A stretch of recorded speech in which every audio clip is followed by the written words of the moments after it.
97.3 The Fan.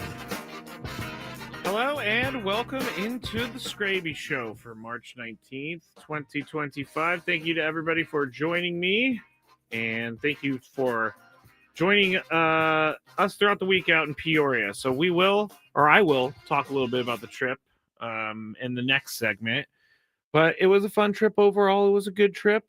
It was a quick trip, so not much to talk about, but there's a little bit to talk about. I did my research out there. I talked to some people. I wanted to, get some backdoor information. That's kind of a strange way of putting that. I wanted to get some secret information, so I talked to some people. I'll share that with you all when next segment. But I think we have to start with Aztecs basketball. Now, I'm not going to come down on Aztecs basketball like a lot of other people, because I didn't even think this team was going to. At the beginning of the year, we were being cautioned by anyone who knew about this team and knew that they were going to be young and they were going to have a lot of learning to do this year. So getting into the tournament is kind of icing on the cake for me because of how much I talked to different people, and they said that they don't really expect this team to be as good as last year or as good a couple years ago.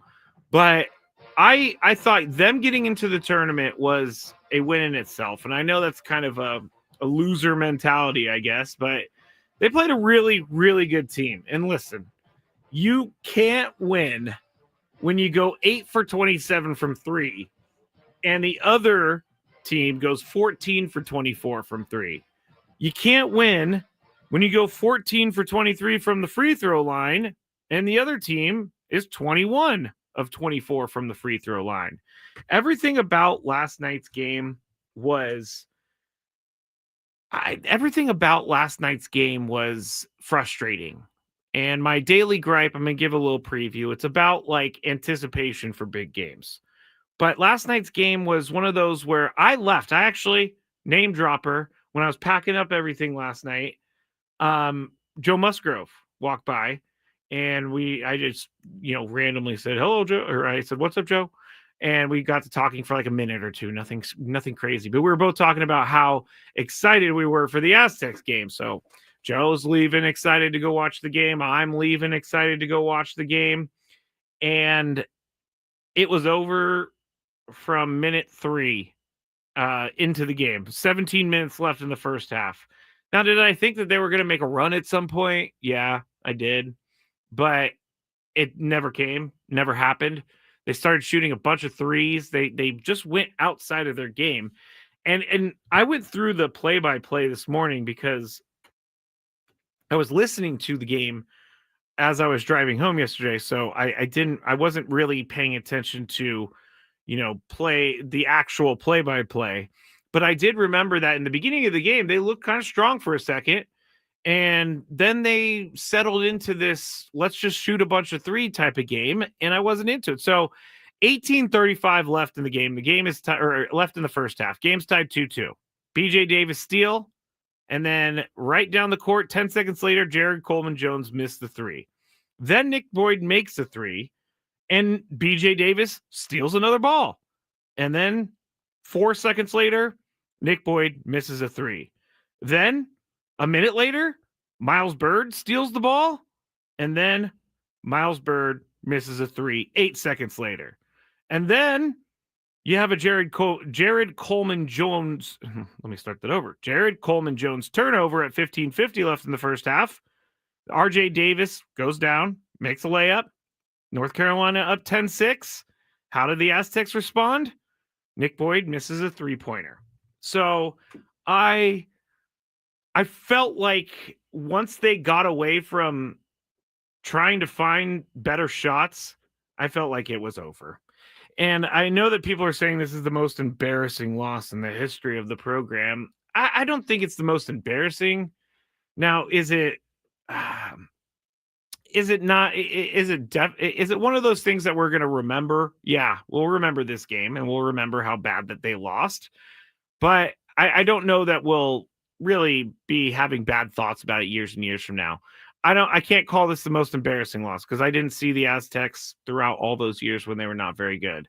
But last night was not a great way to show the country that your team is up and coming. And that's the part I think is where I am most like taken aback by the whole game is that yesterday everybody was going to get to see what San Diego State basketball is all about, and they didn't show up. And it wasn't even like they weren't into it. It wasn't even like they were lagging. They just never got into the game. And credit to North Carolina. I mean, they have a lot of experience. North Carolina does on that team in a tournament setting. RJ Davis is the second scorer in North Carolina history. So it's not like they got beat by a team that was not good. This team is good. And we did hear that North Carolina was the last team in and they shouldn't have been in and all this other stuff. Well, they definitely look like they should have been in last night. They definitely look like that because they were unstoppable. Shooting 80% from three in the first half is like something that you can't ever predict because no team shoots 80% from three in a half. It just doesn't happen. But as the game went along, you could just tell that North Carolina had more experience. They had a better game plan. And I'm not saying that the coaching staff did a bad job because I think the coaching staff did a good job, but their game plan on offense, Spiro Ditas was breaking it down along with his analyst. I can't remember his name, but they were saying it was basically RJ Davis crashes the rim, and then he kicks it out for a three, and they just kept making him and making him and making him. So it was less than desired for the Aztecs last night. And all I could think about on the drive home was how Chris was going to have to get home and he was going to have to sit down at midnight after a long drive back from Peoria. And he was going to have to sit there and watch that entire game. And now, if you missed the first part of Gwyn and Chris, he did say that when he was driving back, Chris said, that he didn't get any text messages, which worried him because he felt like that was a bad omen. But then he got home and he watched it. And then when I texted this morning and I said, hey, Chris, we're going to have to get a whole breakdown on you watching the game, Chris texted back, what game? And that's how we went on with that. But Chris, he did sit there last night and he did torture himself by watching that game. That is just pure torture. Watching last night, it was bad. It was so bad. But we move on. Junior says we won't forget this L. I mean, I really think that they on the at face value with like how embarrassing it is. It's very embarrassing that they did this in front of the entire country and they were one of the first four games which everybody is watching. So that's embarrassing. The actual result and actual game, not that embarrassing. They just got outplayed. They just got outplayed by a better team that was more ready to play. And it went downhill very quickly. So there you go. That's the Aztecs thoughts here. And I'm looking forward to next year. I mean, this team is going to be pretty good. Now, Magoon Guath, them keeping Magoon Guath is a number one important thing for the Aztecs this offseason. And if Magoon Guath goes somewhere else, they will survive. But Magoon Guath has showed that he could be a star in college basketball. And last night, he had a couple plays that really, I think, opened the eyes of the announcers and people watching. I mean, Magoon Guath, 7-footer shooting threes. Also, Magoon Guath is blocking shots. He almost had a monster dunk. But the ball was knocked out of his hands and he wasn't able to. But they have to find a way to bring Magoon Guath back. You can't replace someone like him who won all of these Mountain West honors, and he's the guy who is going to get your program hopefully to that next level. And I don't know how they're going to do it. They're going to do the best that they can, but what's to say that a team like Duke or something doesn't show up with $3, $4, $5 million and says, hey, come play for us and we'll pay you this. That's the bad part. And that's the part I don't like about the current college sports system is that you can have a star in your team and a team can recruit them for years and years and years. And then all of a sudden that player's gone. And I don't want to get up one morning and read that Magoon Guath is in the transfer portal. I don't know anything, or I've never met Magoon Guath. I don't know much about him, but it seems like he's an Aztec. And money does talk and will talk. But Magoon Guath is someone I think that fits the culture of the program very well. And if I'm going to live in a fantasy world, I'm going to say that Magoon Guath wants to build the Aztecs program up. I really think that he is. It seems like he's a guy who wants to have his name in the rafters of Viejas Arena. Clay said, Skraby, we knew the outcome that Chris didn't. We watched the game in hopes of the Aztecs going on a run. Never happened. Still a young team, but now they have tournament experience to reflect. Yes, they do. Trevor says he's tall. Yes, Magoon Guath is very tall.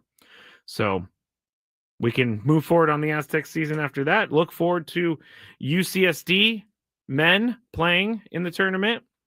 Also, you have the UCSD women playing in the women's tournament, and you got the Aztecs playing LSU on Saturday in the women's tournament. If you missed it during Gwyn and Chris, you can go back on the YouTube or in the podcast, and you could go back to 3:40 p.m.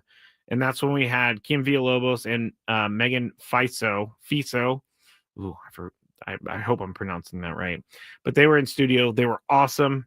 And if you want to learn a little bit more about some of the members of that team, go back and watch that interview right there on YouTube. Search 97.3 The Fan. You can watch me on YouTube, and you could do that by searching 97.3 The Fan, or you could search for The Skraby Show. It'll pop up there and you'll be able to see. I think it's youtube.com/@the-Skraby Show. SKRAB as in boy Y. When we get back, we'll talk about the trip to Peoria. I'll talk about some of the things that I heard from people. And then later, we have a daily gripe that has to do with last night's Aztecs game. And also, we have some more Rob Manfred media rights things that he's floating out there in the media. So we have plenty more to talk about. This is the Skraby Show. Thanks for being with me here on 97.3 The Fan. Gambling problem? Call 1-800-GAMBLER.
I gotta say, if you are a Dodgers fan, you should probably tune out of this segment real quick. Come back in like 3 minutes. Because I woke up this morning to, I'm not kidding, 4 push notifications about the Dodgers and Cubs game that was happening in Japan. And you would have thought, because I did not want to get up and watch these games after what happened last year. It threw my sleep schedule off for an entire week. But so I didn't see any highlights of these games.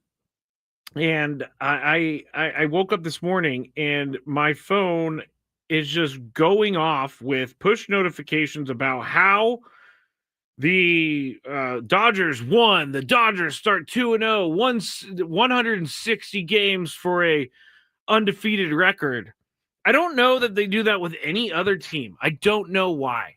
But baseball, and this is going to sound like I'm complaining, and maybe I am, but baseball pushes the Dodgers so hard on the rest of baseball.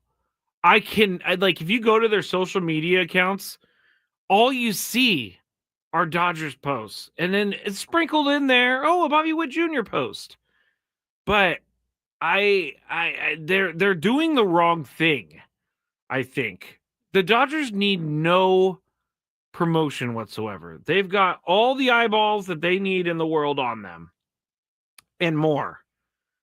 But I am just not a fan of every time Shohei Ohtani does anything, I get these these messages about what happened in the game. And this morning, I woke up and it was Shohei Ohtani. I'm looking at it right now. Shohei Ohtani smacks first homer of season. Shohei Ohtani and the Dodgers win game number 2 in Chicago. Shohei Ohtani hits a no-doubter. I did see that. I'm looking at it right now. I screenshotted it. By the way, it was a fan interference that actually was the reason for the home run. I guess the fan stuck his or her hand over the fence and tried to grab the ball and tried to catch it. So it was fan interference. But this does 100% sound like I'm complaining about the Dodgers. But what I'm trying to do is make people realize that the Dodgers aren't the only team in baseball. I hate that. 2-0, 160 more to go. I hate it. And I'm not saying this because the Dodgers are in the National League West. I'm saying this because if it was the Red Sox being promoted like this, if Shohei Ohtani was a Met or a Yankee, I would be feeling the same exact way. It's just too much. Like I understand. I really understand that you want to promote your game to the rest of the world, but you're doing it at the expense of other fans that, have supported you for a much longer time. Now, do I think that they should stop talking about Shohei Ohtani? No, but I would like for some sort of, he has to do something really crazy for me to get a push notification. Now, him hitting a home run to the fence and having a fan lift it over is not my idea of a home run.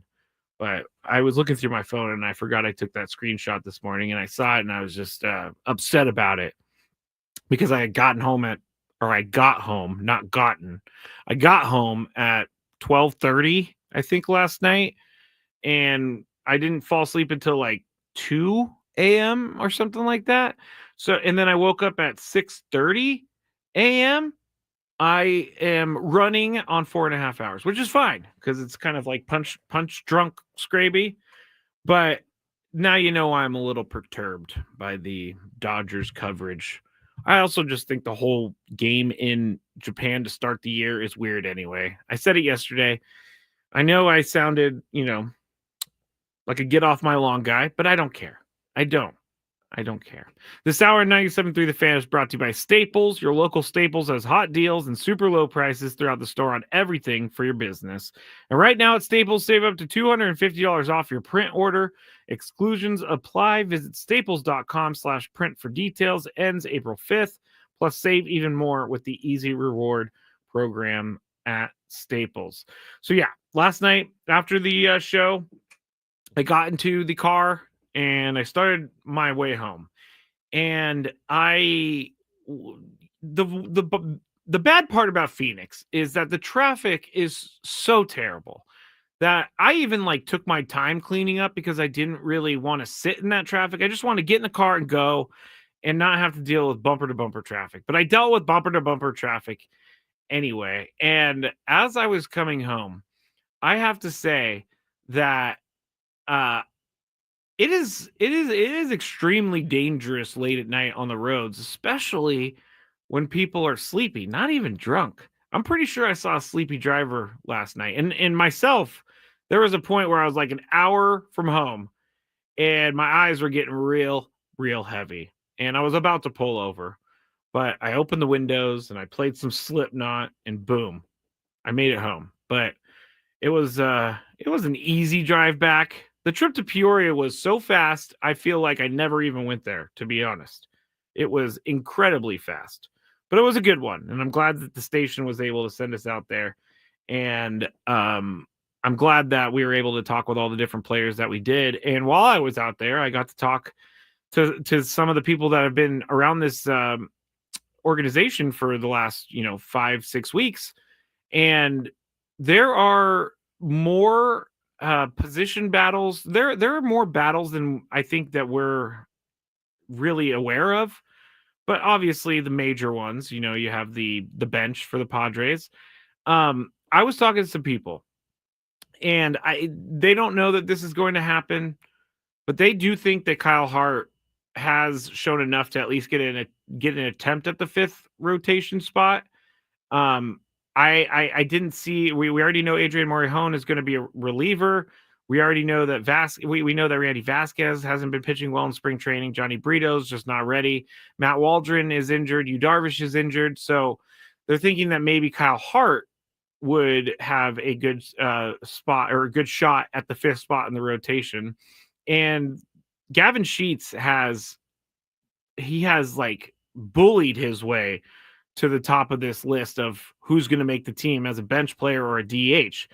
Gavin Sheets was really he was impressive when we sat down with him. And even after and before the interview, he seems like he gets it. And Brandon Lockridge got it too, because Chris asked him a really good question, Brandon Lockridge, about what it's like to see all these other guys around the league get signed, and then you're still waiting for someone to call you and give you a job. And he had a really good answer. And actually, you know what? Let me get this answer, because dealing with the off-season unknown is something that I think people don't realize. And for guys like Brandon Lockridge, this off-season, this spring training is something they have to do every year to make a team. So here is Brandon Lockridge talking about dealing with that off-season unknown. Here is Brandon Lockridge dealing with that, talking about dealing. Okay, it's opening, I swear. Yeah, I mean, it's definitely, you see it and you're like, okay. But then I put myself in, the organization's shoes, and it's like, look, man, I've got 12 major league at bats. There's a high risk in just trusting me, like coming off the. So I can completely understand. You've got a lot of, experience value in these guys. Played the game at a high level for a very long time. I mean, it would honestly be not smart, I think, in my opinion, to just go with this guy that has no experience. You have no idea, and then you're kind of stuck in season with whether I perform or not. It's a humongous risk, and I just truly can't blame them at all. I hope to prove them that I can, be one of those guys, and be one of the guys. But I completely understand where they're coming from, and I just hope that there's an opportunity at some point. I love that attitude. I do, because someone like that knows that he has to work for it. He can't just walk in and get the job. But I also, knowing the realities of the business, I really think is important too, because I know I know I'm not a professional baseball player, but in the radio game when I was coming up and I really wanted the opportunity to be on the air and I really wanted the opportunity to be a part of a show and all that, I wasn't getting the opportunities that I wanted. And I didn't quite understand at the time that it wasn't because maybe I was bad or maybe they didn't want me on the air. It was because I just didn't have enough experience to be doing morning radio and talking a lot. And I learned that after the fact. And I learned that years later. I kind of realized it years later that they didn't, at the time, didn't feel comfortable putting me on the air when I didn't have the experience. And Brandon Lockridge, I think I can relate to that a little bit.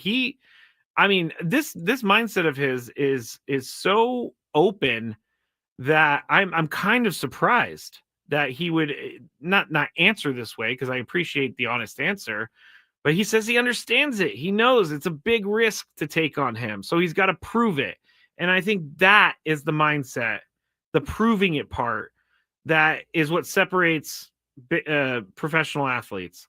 Guys who think that they've already proven themselves and they don't need to prove themselves anymore. And then guys who think, I haven't proved myself, I got to continue proving myself.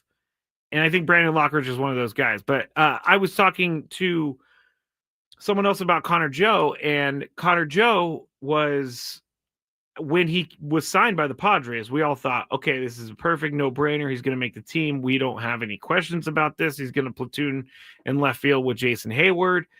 And then I've been talking to some people, and there's a good possibility that Connor Joe starts a team on the in AAA or something like that, because he has options, and so it's not like they're gonna have to release him if they want to send him somewhere. But Connor Joe, is a guy who has major league experience that isn't even a lock for this team. So I do think that the problems we talked about all offseason were just problems that we talked about, because now they have different problems, the Padres do, and they have better problems to worry about. Padres do not have to worry about finding someone anymore to join the team. They have to figure out what the best roster is for this team. And the competition is friendly, which is great, but it's also insane how well some of these guys are playing right now. And spring training is a very, very, very long, tedious process. But if you look at recency bias, it would have to be Gavin Sheets being the guy who's a leader to make this team. But, I do think that they're going to give him that opportunity. The 6 home runs in spring is great, but he's also hitting the ball pretty hard.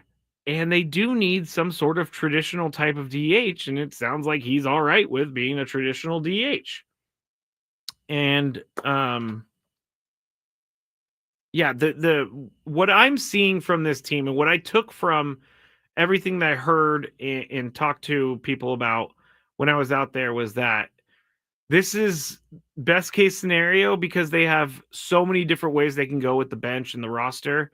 And they are going to have guys that don't make the team that probably could have made the team else or on other teams. And those guys are going to step right up when they have injuries. Those guys are going to be right there, hungry to get back to the major league level. And I think that's the best way for you to get the most out of your end of the roster guys, the 24th, 25th, 26th type of roster guys, is by making it known, hey, we got guys behind you. So if you're not going to perform, then we have no problem grabbing those guys and putting them in your spots. So you better perform, which does make people play better, in my opinion. But the trip out to Arizona was very nice, and I am glad to be back, but I'm also glad for the opening day in 8 days from now. We got a lot going on here in the next week here at 97.3 The Fan. So we have Dave and Buster's on Friday. If you want to come and join the party, it starts at 6 a.m. to 7 p.m. Ben and Woods from 6 to 10 a.m. Braden Soprenet from 10 a.m. to 2 p.m. Then Gwen and Chris, 2 to 6. And then the Skraby Show, 6 to 7 at Dave and Buster's in Mission Valley this Friday. Also, brackets. If you want to sign up for our bracket challenge, you just have to pick your field before tomorrow. I think I'll just say 9 a.m. just to be on the safe side. You can go to 973thefansd.com. Just scroll down on the page and you'll see the sign up for the bracket. Also, it's on my Twitter at Matt Skraby. Also, you can come in the YouTube chat. It's in the YouTube chat as well at the Skraby Show. When we get back, there has been Rob Manfred. He says so many different things that contradict everything, but there's one thing that they are making very clear that they want to do, and it kind of stems off of the Dodgers and Ohtani talk from earlier.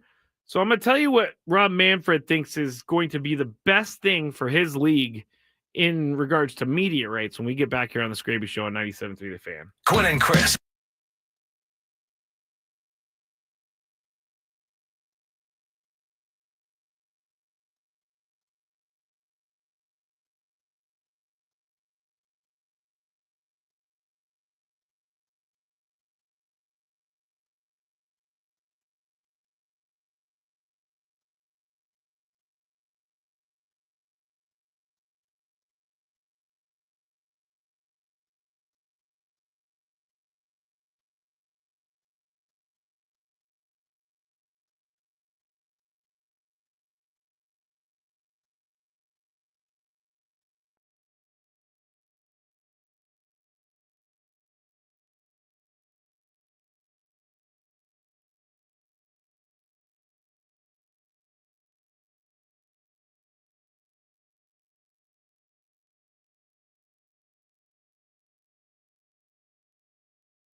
Back here, Austin Palace 97.3 The Fan, Matt Skraby, The Skraby Show. Thank you for being here.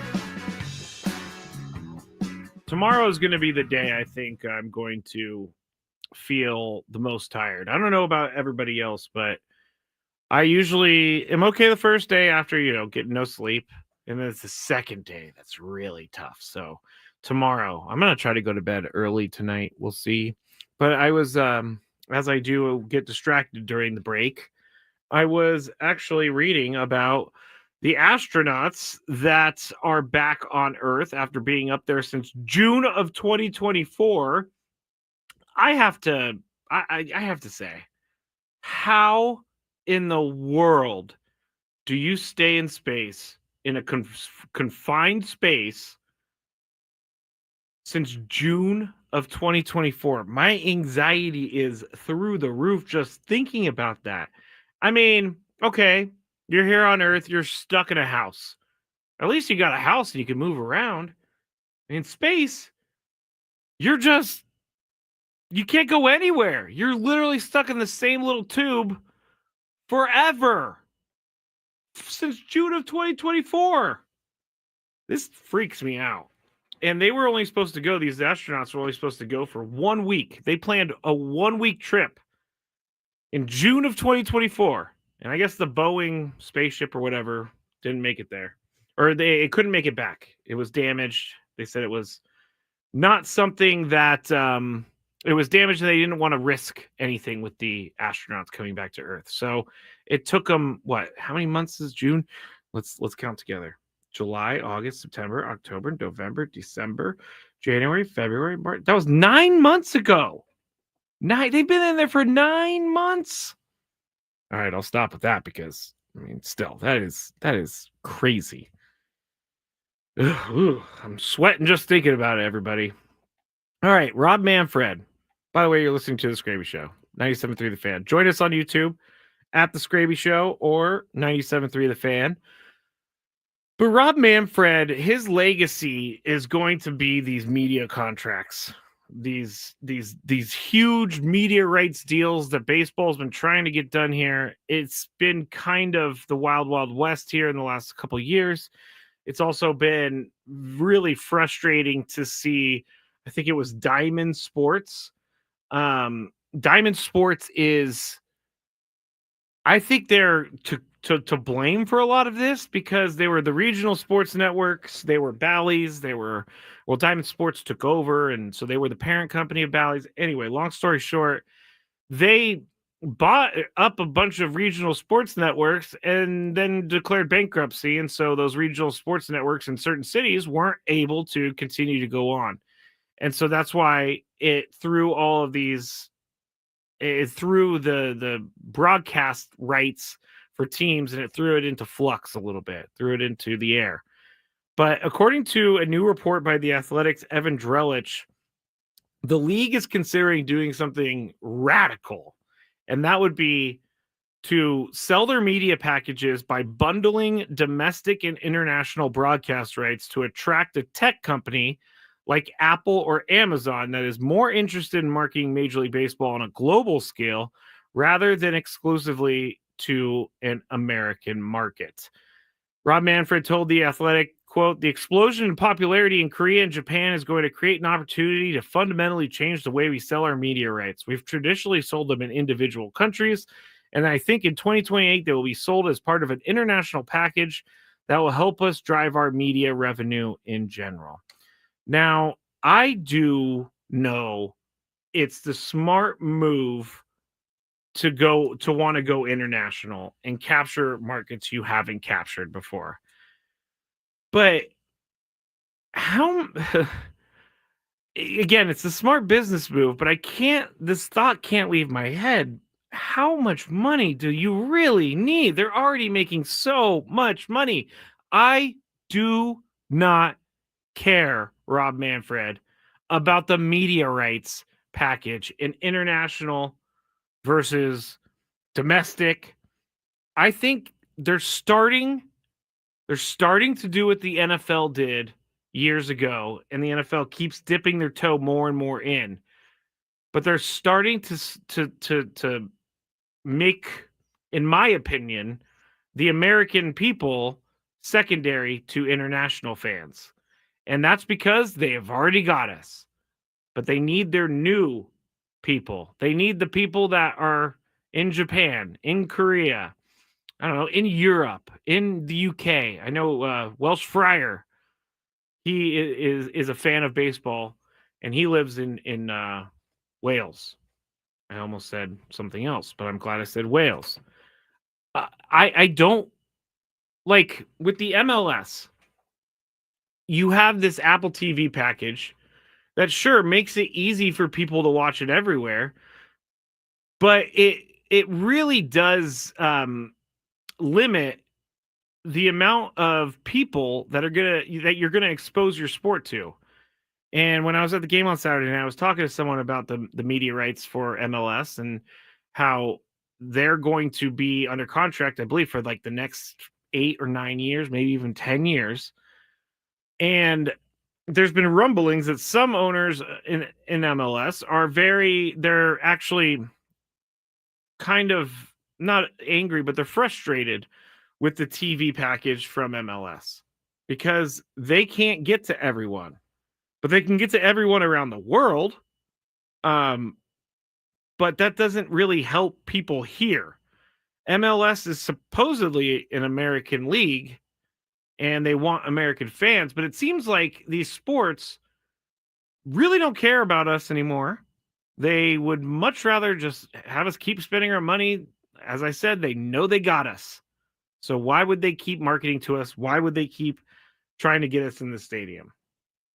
I'm not a fan of this. Rod says MLB will expand to the outside US for sure.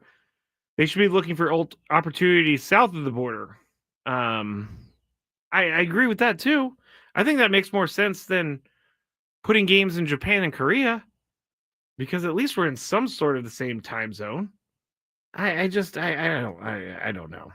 I feel like a 90-year-old man every time I come on here and I start complaining about how sports are going international, which don't get me wrong, I'm not saying that I'm not saying that people don't deserve to enjoy American sports, but I just don't like it when a league decides that the international market is now their focus and the domestic market is secondary.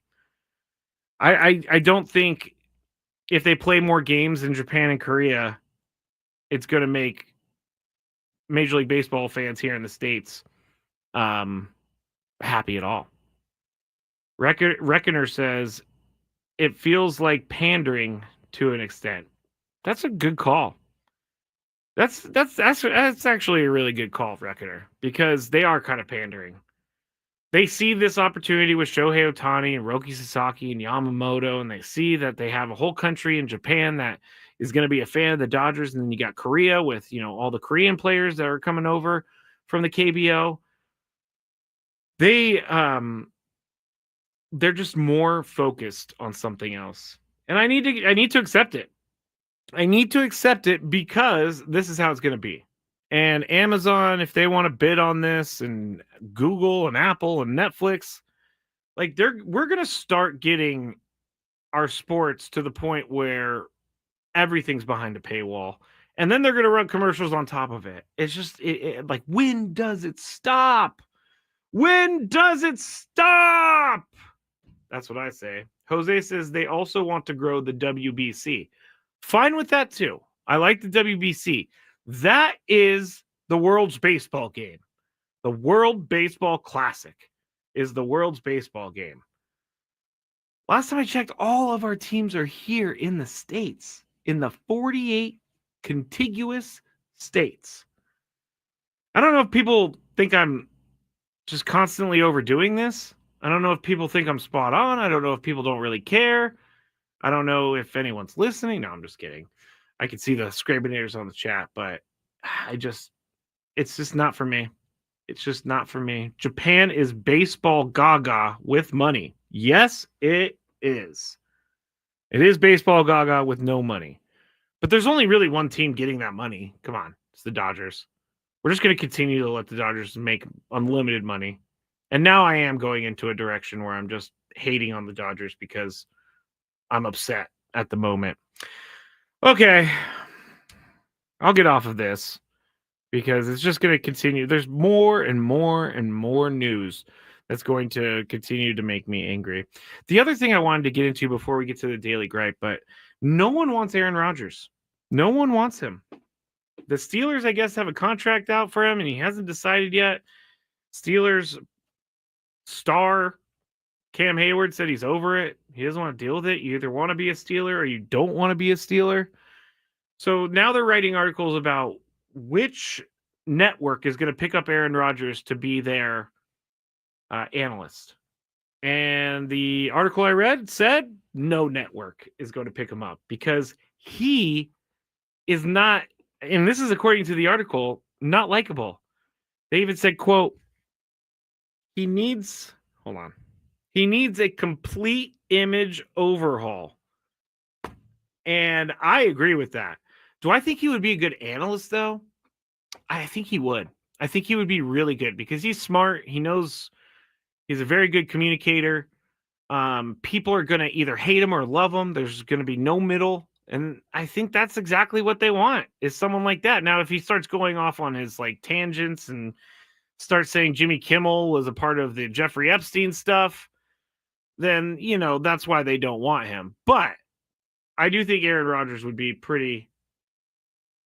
I do think Aaron Rodgers would be interesting in the booth. And I wouldn't mind seeing him in the booth. But I think he's going to try to play one more year before he ever does that. Maybe he won't ever do that. He doesn't need the money. He's got a lot of money. He's got a lot of legacy. So, all right, here we go into the Daily Gripe. What's annoying Skraby today? Let's find out. It's time for the Daily Gripe. Jocelyn said, how is that not your gripe? I think you're talking about MLB and like international stuff. It's not my gripe because I gripe about that every single day. My gripe is this.